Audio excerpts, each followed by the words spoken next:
Welcome back, everyone. It's me, Matt. We're talking artillery today, one of my favourite topics other than tanks, because I am an active serving gunner and I do have a lot of interest in knowing what's going on with artillery around the world. And as many of you are aware, Ukraine is obviously a stalemate for artillery at the moment. There is just so much firepower going on in the Ukrainian conflict. You know, I can't really speak too much of the specifics to Ukraine and its war that is going on right now, but what I do find interesting is a lot of ongoing discussion in the media and in the news about tanks. We talk about tanks being sent there. I've just recently did a video of the Challenger 2 going. We know Leopards are going. We know Abrams are going, but you really don't hear much at all about artillery, and it's sort of fascinating to me. There was a lot of discussion some time ago about HIMARS being sent, but we're looking at the beautiful Paladin today, the M109. What a gorgeous self-propelled gun that has done its time. I've done many videos on this incredible self-propelled artillery gun, and I think it deserves a little bit more respect and I would say mention in the fact that this is doing a lot of the heavy hitting in Ukraine, and the fact that these weapons are not being showcased does bring a little bit of a tear to my eye. So let's get back to talking about the Paladin and the conundrum that the Paladin really faces in the modern battlefield, especially in Ukraine. Now, the Paladin's been around for a long time. It's a very formidable weapon system. The M109 and its whole configuration of upgrades that it's had has done a very good service for the US artillery, especially in a heavy configuration of a 155mm projectile. We know of the M777 being a standard field gun howitzer has also done a great job, but I have a special love, in all honesty, for self-propelled guns. I would love to be able to serve on two of my favorite things, a tracked fighting vehicle and a howitzer combined. I mean, it's just the perfect mix. Unfortunately, here in Canada, we don't have that configuration anymore, but we did used to. Canada used to have M109s, just not anymore. And unfortunately, the M109 is not getting any younger, and although they've been donated to Ukraine, there are other platforms out there that are getting a lot more showcasing, and one of those is tanks, as we've already mentioned, but of course, other platforms are a lot unfortunately better than the M109 and the standard configurations that have been donated to Ukraine. They're relatively old in their basic concept. It's a field howitzer plugged into the turret with a tank platform. But it's not a surprise when it comes to these systems starting to A, be way outgunned and outranged, and B, outsped. When you're talking about fighting in places like Ukraine, you have to really consider the context of what they're fighting in. We're talking about actual counter-battery artillery fire. I mean, look at this beautiful battery firing right now. Stationary, putting rounds down range, and in training scenarios like this, they're probably going to be hosted here for at least the next couple of hours. The reality is that batteries of this kind in Ukraine are just not going to be actually shooting in this slow, meaningful configuration.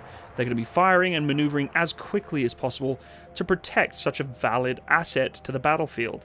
Ukraine got roughly around 50 M109s, which is more than any other gun provided to Ukraine. That's a substantial amount of artillery, folks, in that size of caliber. And I think what we're talking about with the old school platforms is it's not enough.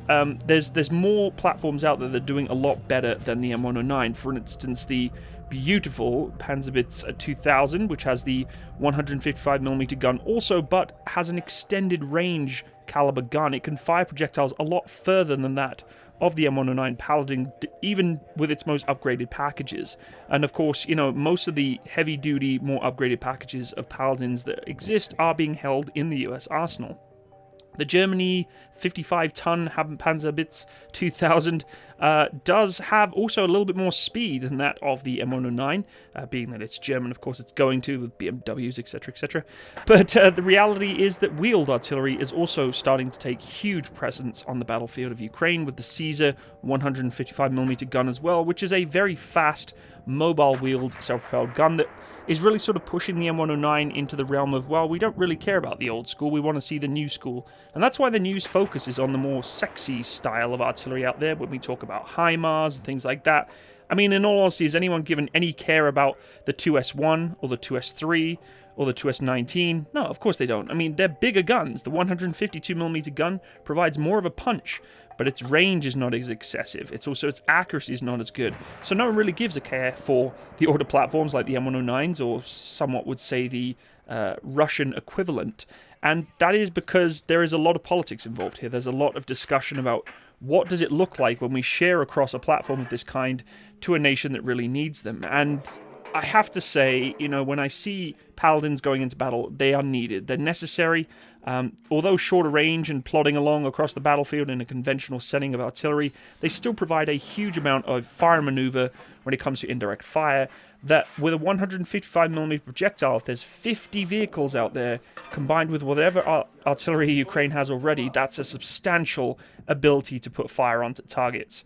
Of course, the M109 is not alone. The Polish Crab is also one of those platforms that has faced quite a few losses, actually. From what I've been researching, around about 6 to 18 of them have been destroyed. That's a lot of artillery, folks, and artillery is the king of battle. Just, that's a fact. But I also think a lot of the losses come down to suitability of training and operational deployment. What I mean by that is that the crews need to get used to using these platforms. If you were to put me in a M109 right now, I have absolutely no idea how to use it. It's a howitzer, yes, but it's a self-propelled gun. There's technicalities to that, maintenance, logistics, just firing data. There's so much information to learn in the artillery, just as much as it would be a tank. And because artillery is that slogfest that we see on the news of constant missiles and projectiles of all different kinds being launched through the air, they're just not in the prominent forefront of, defense analysts' minds. And it's unfortunate, because I truly feel platforms like the M109 are actually winning battles, actually providing true destructive capabilities that we're not seeing very often on the news, and we just see sort of drone footage, and we see infantry assault, things like that. And again, I can't really speak too much to the specific instances of the Ukrainian conflict.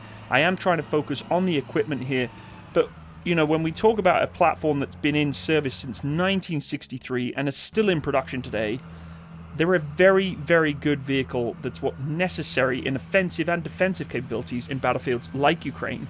And it's really unfair, I think, to have these platforms not have the showcasing that they deserve, because, artillery truly is doing huge amounts of damage, huge amounts of capability for forces out there.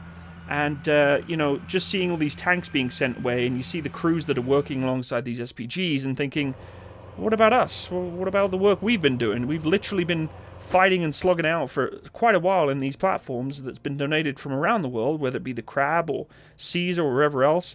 I just feel like the artillery's not getting any love in terms of its, respect. And I don't want any war. I don't want any conflict. But let's look at the reality here, is that the artillery that is being sent there is doing huge amounts of support in, deterrent even. And although the M109 is not the sexiest or most up-to-date platform out there, with 50 of them, I would say that's a massive contribution to supporting the war effort. And I think, in all honesty, it requires more discussion. That's why I'm talking about it today. And I'd like you to talk about it a little bit in the comment section. Let me know what you think of the older platforms like the M109 being sent, even some of the Russian capabilities that have been handed over to Ukraine. Do you feel like that we've totally ignored the artillery capability or battle that is going on day to day, and we've so zoned in on aircraft now, just like when we had the stages of the N-Law and the Javelins? I feel like we're going through like these cycles of military equipment and how they're operating. Now we're on the tanks. I think there's even talk of now the F-16s for the United States, but poor old M109s putting rounds down range and doing what it needs to do, and really doing its actual job, not just training areas in Poland and the US and wherever else America is sending those vehicles. They're actually doing their job, and I want to take my hat off and shout out to the vehicle itself, those who designed the vehicle, those who have put their time and effort into training those who are supporting and using it. Hats off to you. Big respect to the M109 Paladin. I hope it supports for many years to come and protects and supports those who need them. And once again, not condoning conflict or the war of any kind. I'm truly fascinated by equipment specifically and its capability. But the reality is, this is warfighting equipment, and it's doing what it needs to do. That's what it was designed to do. So, anyway, let me know what you think of this. What's your opinion? What do you think about the the context and discussion that's going on around the world with different types of military equipment being sent all over the place? I would love to hear your opinion on it. And if you have served on the M109, please, again, give me your experiences in the comment section below. Maybe it's a dated bit of kit that you don't think we should even have anymore. Maybe we're looking at upgrading to the next batch of SPGs or self-propelled guns for the United States. I know the Brits are trying to get away from AS-90, looking at the Polish Crab, actually, and even potentially the the K9 Thunder, which is a really interesting development for South Korea, and I'll be doing a video on that in the future. But stay tuned, folks. I hope you enjoyed today's video. If you did enjoy it, please hit the like button and, of course, the subscribe button. And if you really want to be notified of my videos, click the little bell by the subscribe button so you can be notified of any videos that come out in the future. But you're also welcome to check out my description box for getting onto that game, and also some of my other links for my Patreon, my PayPal, and of course my own clothing sponsorship, attireforeffect.com. You can go check them out as well. Some really cool clothing that is sponsored for this channel. Have a wonderful day, everyone. All the best. Bye-bye.